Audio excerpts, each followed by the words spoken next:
break, obviously you scored that try just on half time. How crucial was that in terms of it being a turning point for tonight? Momentum-wise. Yeah, it was obviously a bit of a boost going in there, but you know, if you have a look at the amount of pressure we were building in that first half, I was still really happy with 10-all. Or I still think that the second half would have played out the way it did.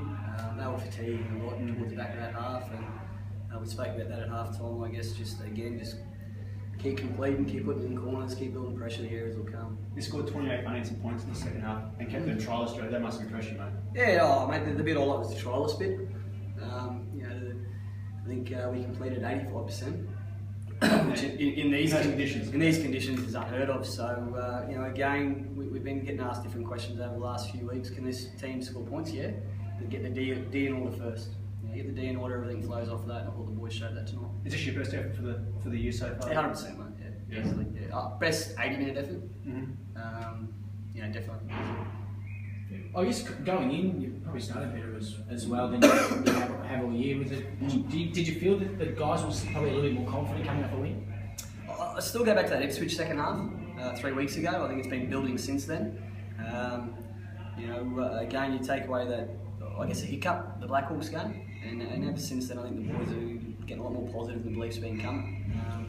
We were always going to be slow starters this year with the turnover we've had. And it's just a start, as I said. You know, when we wake up tomorrow, we'll still be down at the bottom end of the table, and we just got to keep working at it. Norths couldn't complete a set. I mean, you guys defensively were pretty impressive tonight. Dave, you want to jump in on that one, mate? Yeah, I thought we defended a lot better tonight than previously. We started well, so it's good from our forwards. We barred up and did our job. That's good enough. Barred up's good one. I guess part of the slow starts is young guys like yourself coming into the side. Do you feel that you guys are probably starting to gel a little bit better, starting to get a little bit more confidence? Yeah, the older boys in the club obviously helps out a lot and helps out and let us gel and get us better as a team. How have you felt your first few weeks playing for the I started slow, I think, but getting a few more minutes and stuff like that's been good. And I've started slow a few games, but I seem to get into it as the game goes on. Talk us through the conditions tonight, playing out there as the rain just kept coming down. How did you feel it was out there? It's pretty heavy ground, your legs get pretty tired and stuff like that, but just got to push through, I guess. Joe, tonight the effort of Jarman Bowen, just describe his effort in those conditions. He's always very elusive. In the rain, he seems to be triply elusive in that wet weather. Mate, again, I think Django's game's maturity is starting to show in his footy now. You know, Jarman's been able to do what he's done for the last couple of years. His issue has always been drifting in and out of football games. I think he's definitely starting to show a bit more maturity. Just little things he's doing off the ball now and defensively. Right. That then keeps him in the game mentally, and then, you know, he can turn those half chances into tries. And also Dean McGilvray, just describe his effort tonight. Oh, sensational. You know, mate, here's a kid that, I won't say kid, you know, mid-20s, but you know, Dean people forget, played about 20 games of Super League and come through the ranks with St Helens before he came over here. Probably hasn't played anywhere near that speedy game or level of game in 3 or 4 years, and I don't think you would notice that watching him out there tonight.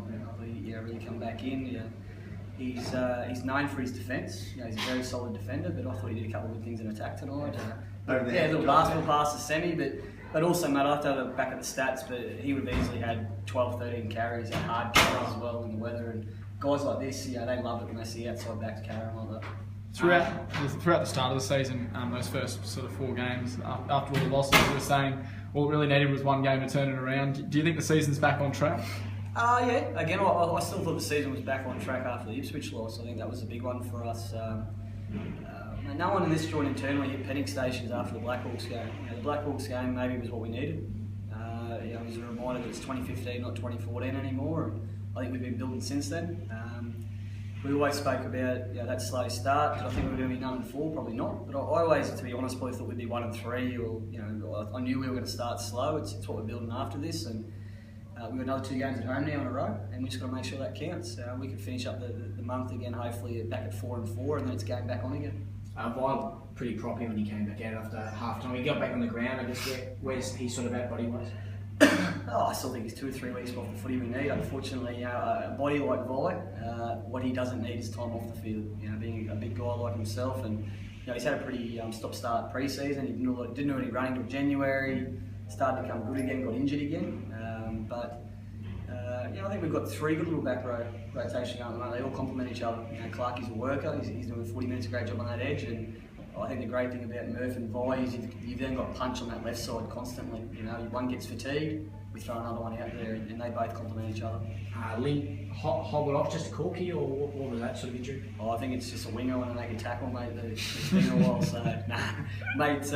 It was a great tackle too, actually. Mate, look, they've checked his ACL and his MCL and all those, medical jargon, terms and everything. Nothing too serious has been done. We think he's just copped a really good knock, right above the knee, and also we're up by 16 by that stage. It's definitely not worth risking. Yeah, is anyone else concerned? I think Cam King hit the track there. Yeah, but no, he's fine downstairs, mate. Yeah, I went up to Doc after the game. I think Sheldon needs to be stitched up again on the face, but it's just cosmetic reasons. Yeah, cosmetic reasons to help him out, but just the way the kid plays. Mate, I will keep pumping his wheels up. Mate, Intrust Super Cup's about, as we've seen over the last couple of years, it's a platform for NRL.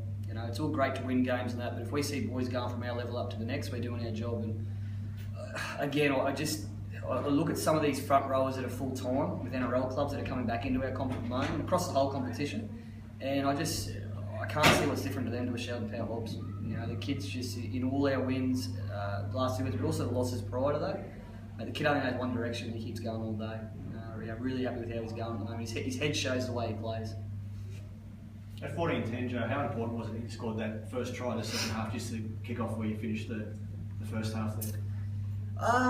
Probably it was important to score first, but it probably didn't have to come straight away. We spoke about again the amount of fatigue that they copped from the back end of the first half. I'd be happy with the score. It was still 14-10 after 20 minutes. It was just, if you keep going into corners and work them down, we'll come home hard in the last 20. And fortunately, we just had a couple of quick tries after half time. I think Dave's good offload off the tap there, and that just got us going a little bit. But the other thing I was happy about tonight was I thought we were ruthless towards the end. We could have probably packed up shop and been happy with our efforts at 30-10. And he's the team that hasn't won a lot of games this year, but we wanted to finish him off, which was for me that's the difference between if we're serious, want to be contenders. It's that ruthlessness. I think when we interviewed Gliss before, he reckons, after watching tonight, he thinks you put a couple of wins in a row. Is it a goal for you? It's a goal to win, obviously, but at the end of this home stretch, be sitting 4-4 and probably well and truly back in it. Mate, this is our home ground. Our goals win every game we play here. That's been the call since the start of the year. We were embarrassed with what they dished up as a product for the club after the Black Hawks game, and we said to ourselves that we're not going to put our supporters through that at home again this year. So. You just got to make this month count. We're 2 out of 2 at home. Not many times of the season you get 4 in a row. I guess the rained out games paid off for us. It's come up at a good time. Mate, if we can go 4-4, end up to PNG, then there's a bye after that. I think we're in a good spot. But again, it's not about getting ahead of ourselves, mate. We're still, for what we dished up in the first month, we can't get ahead. We just got to keep working from 7 days to 7 days. Great opportunity for young guys like this next week. NRL curtain raiser, packed house, TV game. Great exposure for what I was saying again. Young guys in the Intrust Super Cup trying to get up. So it's again, pat yourself on the back. You had a good night. Shelve it and get ready for next week when we go again. Just on that, Joe, how do you view the South Logan Magpies? They're up in the as well this season. Mate, they're probably a little bit under it's a new allocation with Broncos this year.